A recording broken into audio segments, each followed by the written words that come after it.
What's up, y'all? I'm Frank from Morals Over Money. We down here doing haircuts in Kensington for the homeless and less fortunate. Got the brother Top Dog who sponsors the videos. What's up, y'all? I appreciate everybody who's already reached out. It's at Top Dog Law on Instagram or www.topdoglaw.com. Tell me about your case, whether that's a car accident, slip and fall, medical malpractice, something else. I'll here to help. We'll get back to you within 24 hours. Absolutely. Get with the brother if you're trying to get paid. What's up, y'all? I'm Frank. Welcome back to the channel. Hopefully everybody having a great morning. Friday morning. The weather is on point. I'm looking forward to going to Kensington this weekend, doing some haircuts, taking the trailer out there, God willing. If my partner in crime decides to come with me, because I need at least 2-3 people to run the trailer. So hopefully if he comes with me, we out there this weekend, y'all. So I put the video out of my first time using, and there was a lot of comments and stuff. I've seen a lot of people had asked about me going to prison at such a young age. All right, so let me just sort of give you a timeline, right? At 15 years old, I was certified as an adult for an armed robbery. That wasn't the first time I was locked up, though. That was just the first time that I was locked up in an adult prison. I had previously, since the age of, probably about 12, 13 years old, I had been going to juvenile facilities. I went to one called Youth Forestry Camp. They make you do all these push-ups and camp out in the woods. I could do a whole video on that, to be honest with you. That shit was crazy. Especially for somebody who never went camping a day in his life. Literally, you go camping out in the woods by yourself. You had to run every single day. You had to run 10 miles before you could leave. You had to run 10 miles in under 2 hours before you could graduate the program. You know, with a big ass backpack and boots. It was like real military style, you know, real militant. Then I had went also to Abraxas, which Abraxas is another boot camp. I had went to Belfont, which is that's just a lockdown facility. That's just where they send you. You're locked down. You spend damn near 24 hours a day in your cell. You can't talk to anybody. You know, that shit is real strict. I went to, let me see. I went to secure units also, you know, different types of secure units. I forgot the name of the one place. North Central Secure, maybe. It's like a castle, you know. And there was the first time, like, and mind you, I've been to, you know, I spent over 17 years in prison, and I've spent, you know, years in juvenile facilities. Prisons are more deadly. You know, there's more people that get killed in prisons, but it's more violent in the juvenile facilities. Because the juvenile facilities, they're so quick to act out. You know, everything is a fight. It doesn't really necessarily lead to huge injuries.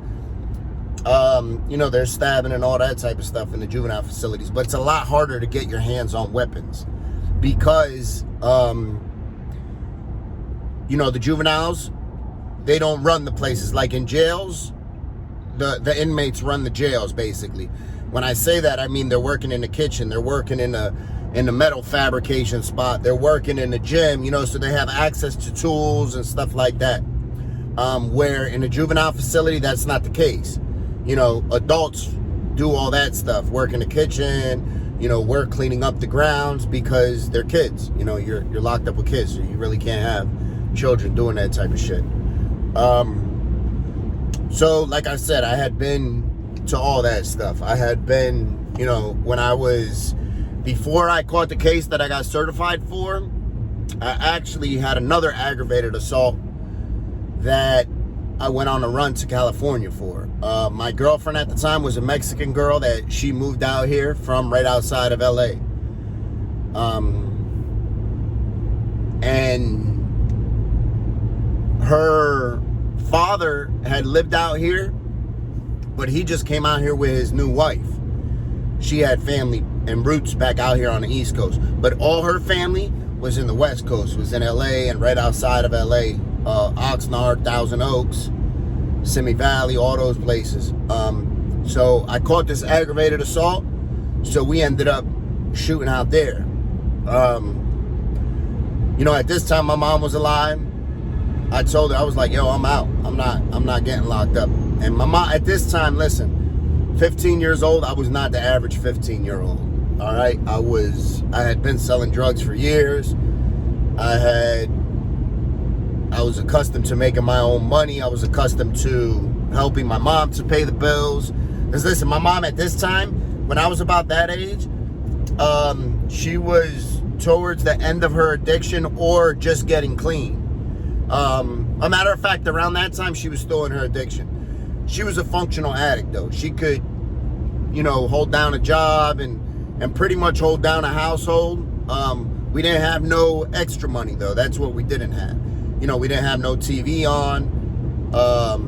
There's plenty of times, you know, the lights got cut off, the hot water got cut off. We're boiling water to take a shower. You know, we got candles lit to light the house. The only utility that never went off was the phone. She always kept the phone on for some reason. Same phone number. You know, I still remember in my head to this day. So, mind you, I wasn't the average, you know, 15-year-old, 14-year-old, 13-year-old. I came off the porch at a very young age. And ever since I was young, I was always attracted to older people. I didn't hang out with kids my age. They were boring to me, you know. So when you do that type of stuff, that leads to older people exploiting you. You know, they send you on missions and be like, here, go do this, go do that, you know, and you're going to do it because you want to please them. You know, they're older. You have to make a name for yourself, basically. So anyway, so the summer that I'm turning 16, my birthday's September 19th. So this would have been the summer of 1995. It was like July, and that September I would have been turning 16. I moved from one school to another school, right? Because I got kicked out of school for fighting with a teacher. And I started another school.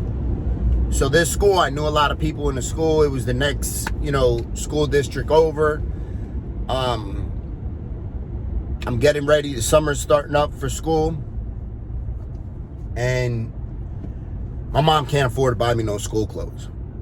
You know, I knew that wasn't going to happen. I had to go basically whatever I had with. Now, for anybody who maybe never had to worry about that, that's a big deal for kids. When you're starting a new school, and I already had a name for myself. I was well known. I already had a name for myself. So for me, I was like, there's no way I could start school without having the freshest sneakers on, without having the, you know, the nicest clothes, all that type of stuff. That's what I wanted. I knew my mom couldn't get it for me. I just knew that wasn't going to happen. So I went out and did for myself like I always do, you know. And mind you, listen, I have been in the streets and selling drugs and all that stuff for years, where I was paying my mom's bills. I would go to her room and give her a couple $100 and just be like, yo, don't ask no questions. Or I'd leave in the morning and put it in an envelope and put it in her room and put it on top of the table. And I'd tell her, don't ask no questions, you know. And I'd always give my mom money, you know, on a consistent basis, pretty much on a weekly basis, that I was giving my mom money.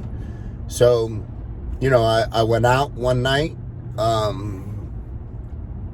schemed up a plot with a couple people that I knew. One was a friend, one was, you know, not so much.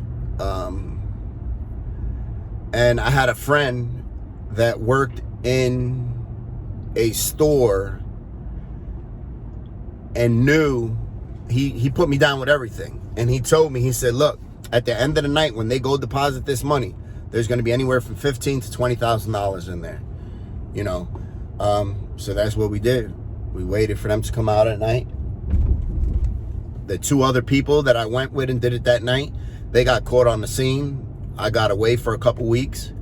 and then ended up getting caught about 2 weeks later. Which that's literally a fucking movie. That how I got away from the cops that night. Picture a 15-year-old. I don't have a car. I had to literally run everywhere I was going. And it was 11, 12 o'clock at night. You know, that was a movie. Seriously. So if you guys want to hear more about that, let me know. I'll make a video specifically for that. And I ended up being certified as an adult due to this case. Anybody that has done adult time or juvenile time or anything like that, the juvenile system is made to like rehabilitate you. The adult system is made to punish you. So they had realized the juvenile system, they couldn't do anything more with me. So they was like, fuck it, we gotta punish him. He's causing us too much problems. And that's what they did. So if y'all want to hear more about that, let me know in the comments. I'll get into detail with the robbery and all that type of stuff. I thank you guys. Remember to be kind, loving, and patient, because at one point in our life, somebody was kind, loving, and patient with us. And I thank y'all. Have a great weekend and stay blessed, y'all.